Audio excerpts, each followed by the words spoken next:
Assalamualaikum warahmatullahi wabarakatuh. Kembali lagi ya di channel Lastris Corner. Nah, kali ini kita akan melanjutkan materi tentang asal-usul kehidupan. Kali ini kita akan membahas mengenai teori evolusi kimia. Nah, silahkan disimak ya. Tapi sebelumnya jangan lupa like, share, dan subscribe. Nah, di sini untuk teori evolusi kimia ini merupakan teori yang keempat yang kita bahas di materi tentang asal-usul kehidupan. Nah, menurut teori evolusi kimia ini mengatakan bahwa senyawa organik yang terbentuk itu terjadi secara bertahap mulai dari bereaksinya bahan-bahan anorganik yang terdapat di atmosfer primitif. Ya, jadi atmosfer primitif ini atmosfer zaman dahulu ya, dan adanya bantuan energi halilintar yang membentuk senyawa-senyawa organik kompleks. Nah, untuk teori evolusi kimia ini dicetuskan oleh beberapa ilmuwan, diantaranya adalah Harold Urey. Harold Urey ini, beliau ini merupakan seorang ahli kimia dari Amerika Serikat ya. Beliau mengemukakan teori yang didasari dengan pemikiran bahwa bahan organik atau asam amino merupakan bahan dasar dari organisme hidup. Jadi menurut Harold Urey, atmosfer bumi pada suatu saat itu kaya akan molekul-molekul seperti metana atau CH4, kemudian NH3 atau amonia, hidrogen, dan H2O dalam bentuk gas. Nah, selanjutnya adanya energi yang berasal dari aliran listrik halilintar. Jadi di sini yang membantu terjadinya reaksi ini adalah energi dari halilintar dan adanya radiasi sinar kosmis. Jadi radiasi sinar kosmis ini merupakan partikel-partikel bermassa ya. Ini akan mengakibatkan molekul-molekul tersebut bereaksi untuk membentuk zat-zat hidup. Nah, zat-zat hidup ini yang mula-mula ada itu kira-kira seperti virus yang ada sekarang ya. Kemudian zat hidup ini setelah berjuta-juta tahun akan berkembang menjadi berbagai jenis organisme. Itu menurut Harold Urey. Nah, di mana reaksi-reaksi H2, CH4, NH3, dan H2O tadi itu akan berubah menjadi senyawa sederhana yaitu asam amino. Diyakini bahwa asam amino ini merupakan dasar dari semua kehidupan. Nah, kemudian di sini ada ilmuwan kedua ya yang menganut paham teori evolusi kimia yaitu Stanley Miller. Nah, Stanley Miller ini beliau menguji hipotesis Urey di laboratorium. Jadi Stanley Miller ini merupakan murid dari Harold Urey.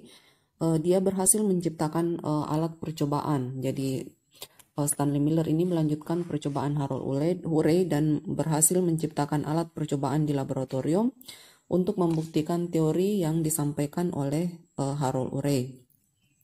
Nah, di sini perangkat percobaannya itu dia melakukan ini ya, mengisi tabung-tabung dengan CH4, NH3, H2, dan H2O. Nah, kemudian campuran gas-gas ini akan dialirkan melalui labu, dilengkapi dengan elektroda yang dapat melepaskan bunga api. Jadi, bunga api listrik ini merupakan pengganti halilintar pada zaman purbakala ya, primitif.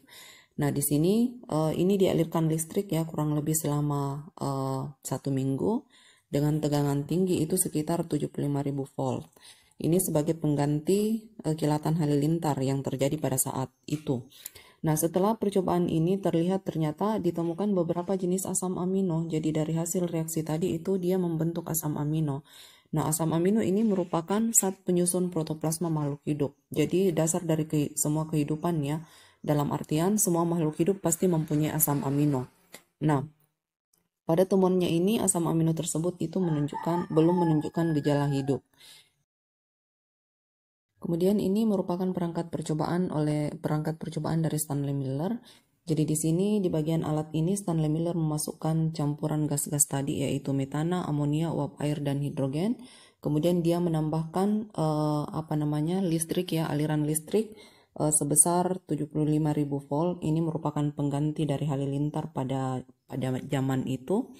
Kemudian hasil dari reaksi gas-gas ini akan tertampung di bagian ini. Nah, di bagian ini itu ditemukan cairan dengan molekul kompleks ya. Jadi ini merupakan cairan yang diuji dan ditemukanlah di sini cairan yang merupakan komponen molekul kompleks ya, yaitu asam amino.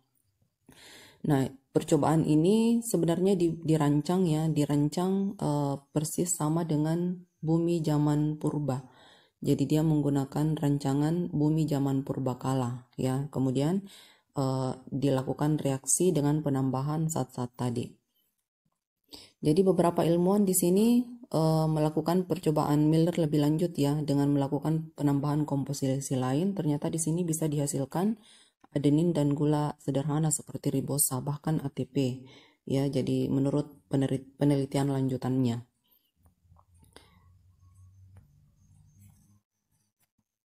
Kemudian di sini ada ilmuwan lain yaitu Alexander Oparin. Beliau ini merupakan ahli biokimia dari Alexander Oparin ini merupakan ahli biokimia dari Rusia. Beliaulah yang pertama kali mengemukakan bahwa evolusi zat-zat kimia ini telah terjadi sebelum kehidupan ini ada. Jadi ia berpendapat bahwa asam amino itu terbentuk secara alami. Kemudian menurutnya bahwa lautan bumi pada awalnya itu memiliki persediaan cukup bahan-bahan organik. Kemudian dalam waktu yang lama bahan-bahan ini akan berikatan satu dengan yang lain kemudian membentuk selaput. Kemudian molekul organik yang berselaput ini akan mengikat molekul lainnya dan menyatukan diri sehingga terbentuk gabungan molekul yang mempunyai karakteristik khusus. Jadi itu pendapat dari Oparin. Ikatan kompleks inilah yang diperkirakan merupakan awal dari teori asal-usul kehidupan. Jadi di sini ada istilah dari Alexander Oparin itu yang menyatakan bahwa ada istilah primordial soup ya. Jadi pada atmosfer bumi katanya tidak terdapat oksigen.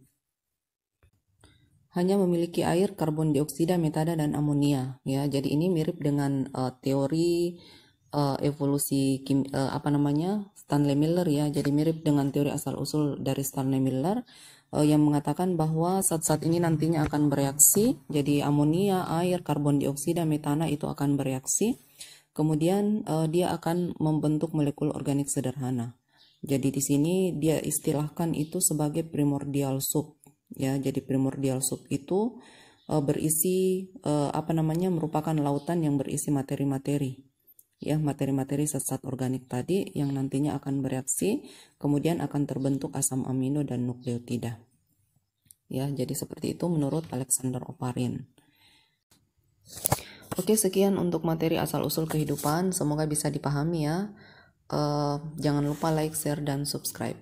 Sampai ketemu di video berikutnya. Assalamualaikum warahmatullahi wabarakatuh.